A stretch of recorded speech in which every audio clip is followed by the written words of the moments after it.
कुलाबा या ठिकाणी कन्वल मेन्शन या बंगल्याला काही वेळापूर्वी आग लागली होती। आपण पाहतो की सध्या आगीवरती नियंत्रण मिळवण्याचं जे काम आहे ते सध्या अग्निशमन जवानाकडून सध्या हाती घेण्यात आलेलं आहे आणि आपण पाहतो की आग ही आटोक्यात देखील आलेली आहे आणि काही वेळापूर्वी या ठिकाणी ही आग लागली होती। खरं तर हा एक इंडिव्हिज्युअल बंगला आहे, त्या बंगल्यामध्ये आग लागली होती। सध्या तर आपण पाहतो की आगीवरती पूर्ण नियंत्रण मिळवण्यात सध्या अग्निशमन दलाला सध्या यश आलेलं आहे आणि आपण पाहतो की या बंगल्यामध्ये कुटुंब देखील वास्तव्यास होतं, मात्र कुठलीही जीवितहानी या ठिकाणी झालेली नाही आहे। मात्र आपण पाहतो की पूर्णपणे हा जो बंगला आहे त्याचा दुसरा जो मजला तो सध्या जाऊन पूर्ण खाक झालेला आहे। खरं तर लेवल 1ची ही आग होती आणि आपण खरं तर पाहतोय की अग्निशमन दलाचे जवान सध्या घटनास्थळी देखील आलेले आहे आणि आपण पाहतोय की खरं तर शेवटचे अवघे 2 तास यांच्या खरं तर ड्युटीला बाकी आहे। असे यंत्रचालक आपल्यासोबत SR सांडगे जे आहेत, खरं तर आपण निवृत्त होत आहेत आणि 2 तास बाकी आहे। त्याच्या आधी या आगीवरती आपण नियंत्रण मिळवलं आहे। कसा होता अनुभव आजचा, त्याबद्दल काय सांगाल?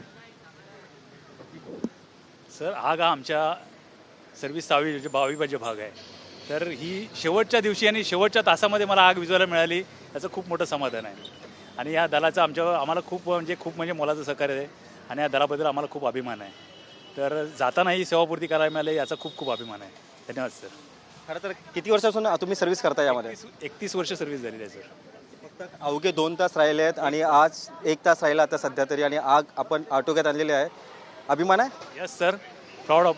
आणि अग्निशमन जिंदाबाद। आपण पाहतो की सेवानिवृत्ती होण्यासाठी अवघे 1 तास बाकी आहे, अशी जी प्रतिक्रिया आहे ती यंत्रचालक लांडगे यांनी व्यक्त केलेली आहे आणि मला माझ्या कामावरती देखील अभिमान आहे, असं देखील त्यांनी आपली प्रतिक्रिया व्यक्त केलेली आहे। व्हिडिओ जर्नलिस्ट योगेशसह मी रवी कराड, TV9 मराठी, कुलाबा।